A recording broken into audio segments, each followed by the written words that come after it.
لا الہ الا اللہ پڑھ لا الہ الا اللہ۔ اللہ تعالیٰ نے ذی الحج کے پہلے 10 دن جسے عشرہ ذی الحج کہتے ہیں ان کو فضیلت والے مہینے بنایا ہے۔ ان کے فضائل احادیث میں ہیں جو ہمیں سننے چاہیے، سمجھنے چاہیے اور ان فضائل کو حاصل کرنے کی کوشش بھی کرنی چاہیے۔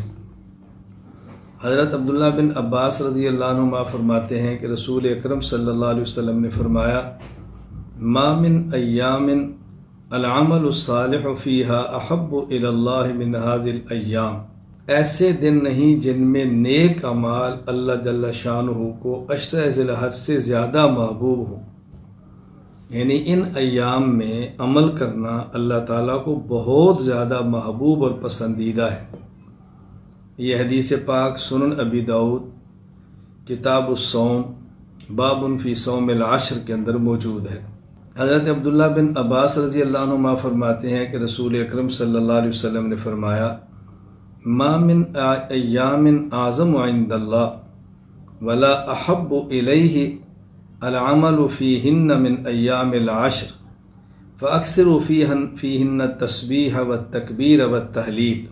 یہ ایام عشرہ ذی الحج یہ اللہ کے ہاں بہت عزت اور عظمت والے ہیں، اللہ کو بہت زیادہ محبوب ہیں، لہذا تم ان ایام میں تسبیح یعنی سبحان اللہ، تکبیر یعنی اللہ اکبر، تحلیل یعنی لا الہ الا اللہ، ان کو کثرت کے ساتھ بہت زیادہ پڑھا کرو۔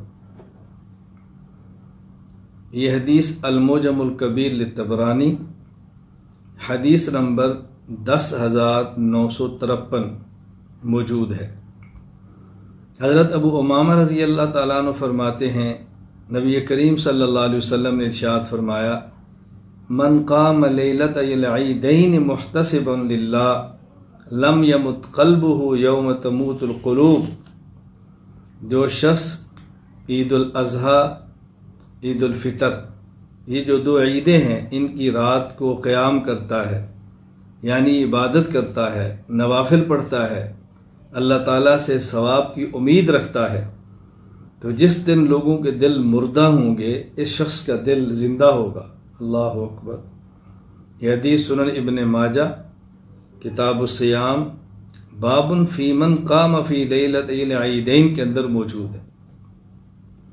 حضرت ابو ہریرہ رضی اللہ تعالیٰ عنہ فرماتے ہیں رسول اکرم صلی اللہ علیہ وسلم نے ارشاد فرمایا ما من ایام الدنیا ایام احب الی اللہ سبحانہ ان یتعبد له فیہا من ایام العشر وان صیام یوم فیہا لیعدل صیام سنہ ولیلۃ فیہا بلیلۃ القدر۔ دنیا کے جتنے بھی دن ہیں ان میں سب سے زیادہ محبوب اور پسندیدہ دن اور کسی دن میں عبادت کرنا اللہ کو پسند ہے تو سب سے زیادہ محبوب عبادت ان 10 دنوں کے اندر ہے۔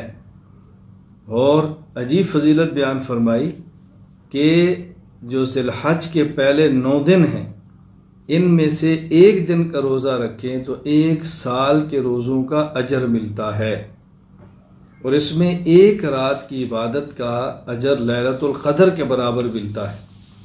رسول اکرم صلی اللہ علیہ وسلم نے بہت فضائل بیان فرمائے ہیں۔